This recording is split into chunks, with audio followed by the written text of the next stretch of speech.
So let's go down to the earnings side of the program this evening. Lanre Ogunlana, who is an investment banker with AfroInvest now, is here with us to give us some analysis on some of the earnings that we had this week. We got Zenith Bank, Guarantee Trust Bank this week, and of course, Okomo Oil Palm that came in just this yesterday, Friday, the 19th of October.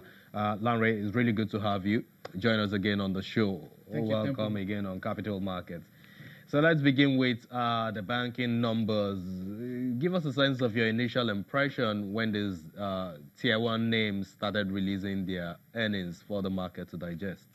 Okay, what I would say is that the results so far, they're not quite surprising because at this time of our economy, well, all the banks, they've experienced a bit of, they receive a bit of a beating in their prices over the last couple of months, and this is as a result of the general sentiment in the market. So the result released so far by the other banks, they are still within analyst expectation, even though we felt the banks should be able to do better, but so far so good. They're not entirely bad. So let's zero in on Zenith Bank, where the gross earnings came in for the 9-month period. Declining, and we saw an 11% decline in the top line. But if you look at the interest income, there's also a 6% decline. Fees and commission, there's a 1% decline. And pre-tax profits was now positive.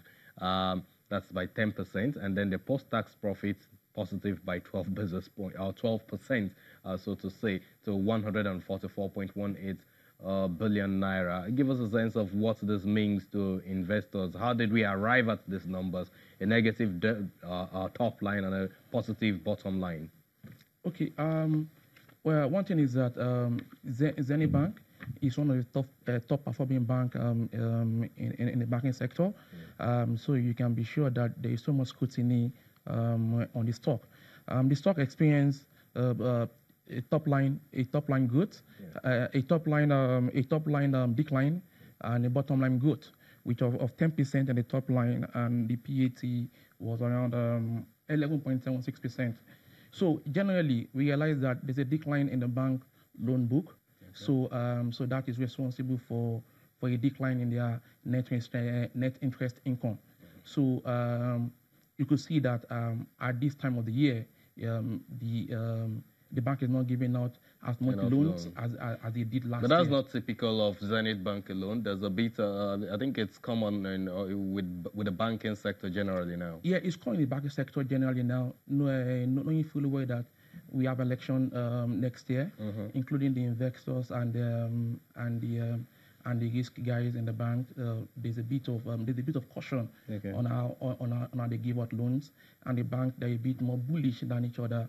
The way they give out loans, but the other areas that could actually contribute to the top line growth, like you rightly said, the fees and commission income almost grew flat, and that is across almost all the other banks. You know, it's high time that the banks should really do the business of banking. So as the things are right now, you know, I know, everybody knows that the National Assembly just passed a motion saying that all of the fees, all the banking cards fees and all of that should be stopped by the banks. I don't know if you're aware of that, but I mean, how do you see that impacting the fees and commission aspect, which is one of the major revenue generating channels for those banks going forward? Yeah, I think over the year we've seen a steady decline in fees and commission income, and I'm sure that the banks, they're actually bracing themselves to be actually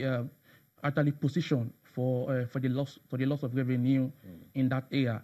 It might not come in the immediate term, but in the future, it is almost inevitable. Our banks, they must now concentrate on doing the proper business of banking instead of relying on fees and other commission income.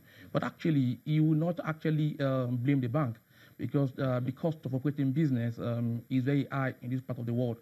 But I think if the bank actually concentrate on growing their loan portfolio and actually giving out loans to small businesses and other businesses to catalyze the economy. I strongly think the removal of this card maintenance charge will bring about a negative impact on their earnings. Well, but then let's move on and look at what GT Bank has. GT Bank earnings was it grew for the quarter. Q3 2018 rose by some 11% year on year, but dropped some 8% on the quarter-on-quarter basis to 46.64 billion naira.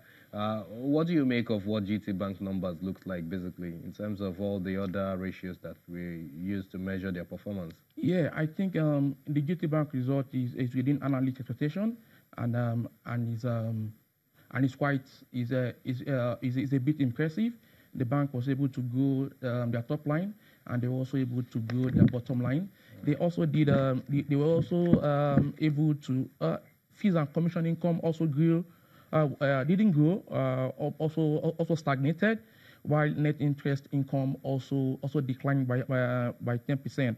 The bank loan loss portfolio also reduced. The NPL ratio also reduced by 5.5%. So the bank also grew deposit. The bank grew deposit by 9%. So the bank did very well within this quarter. But also you may realize that the taxation reduced by 10% year on year. So that actually contributes so there was to a bit of loan recovery. So of loan impairments and all that. The loan impairment reduced by almost 73%, which is the same for not entirely the same, but for most of the banks that did that result last week. Okay. Then the loan impairment charge actually reduced drastically. So this actually puts a positive impact. So given what we've seen in Guarantee Trust Bank and Zenith Bank, of course UBA too, even though we don't have UBA on our radar this evening, but given what we've seen so far on all of these tier 1 names and the fact that we're seeing less loan book growth going forward, what does this tell you about Q4 and of course the full year 2018 in terms of their performance now?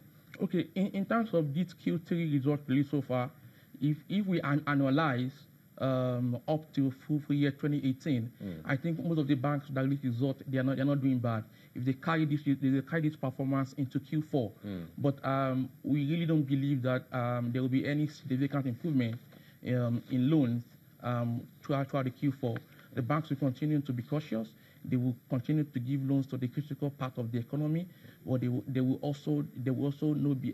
be no exuberance in terms of giving out loans.